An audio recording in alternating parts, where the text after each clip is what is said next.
Welcome, everybody, and thank you for joining me. Our book today is One Wild Christmas, written by Nicholas Oldland. Ready? Here we go. To Chloe, Eric, and Sarah. One Wild Christmas. There once was a bear, a moose, and a beaver whose very favorite time of year was Christmas.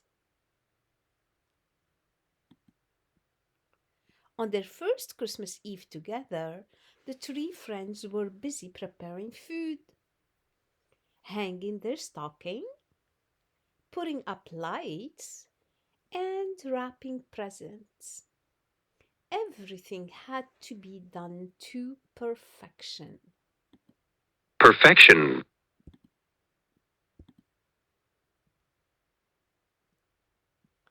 I thought you were getting the tree. Uh-oh, someone's carrying the tree. But when they turned their attention to trimming the Christmas tree, they suddenly realized that they had forgotten the most important decoration of all. I thought you were getting the tree. Quickly, the moose and the beaver rushed out into the forest. The bear followed close behind. First, they came across a maple tree. Too small. Next, they saw a birch tree.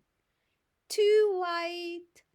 Then they bumped into a towering cedar tree.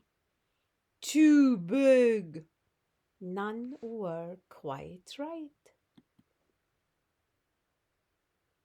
Finally, they found a pine tree.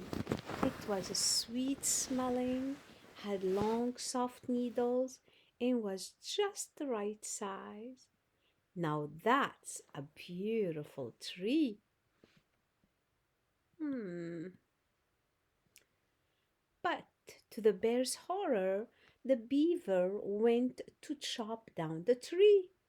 The bear loved all living things, especially trees, and this was the most beautiful tree he had ever seen.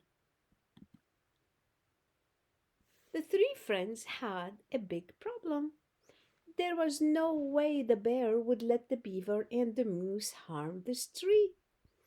And the beaver and the moose were not about to let the bear get in the way of their perfect Christmas tree. Uh oh, here they are. Charge! Do you think they're fighting? Uh oh.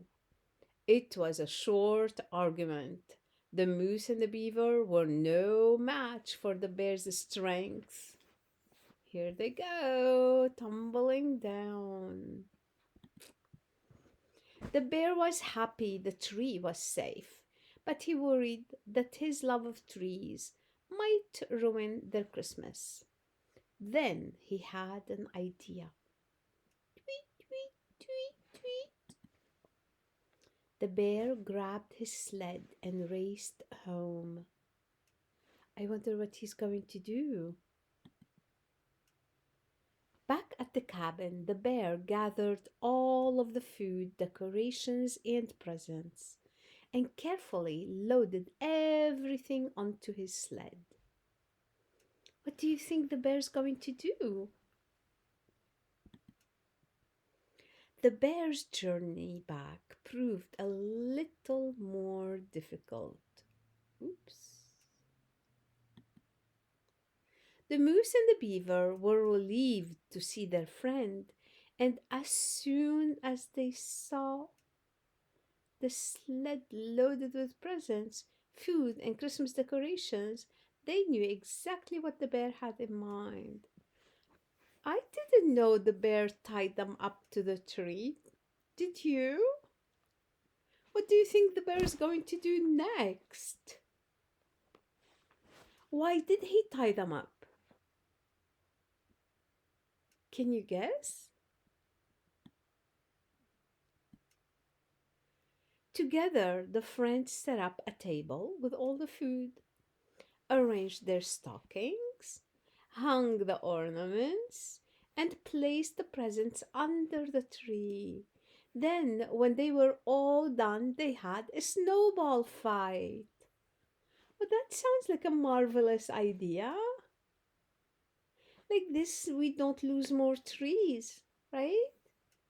I know some people, when they cut down a tree for Christmas, they plant another one in its place. Like this, the trees will keep on thriving. At last, the bear, the moose, and the beaver were ready to celebrate. Not only did they agree that this tree was perfect, it was also the perfect Christmas.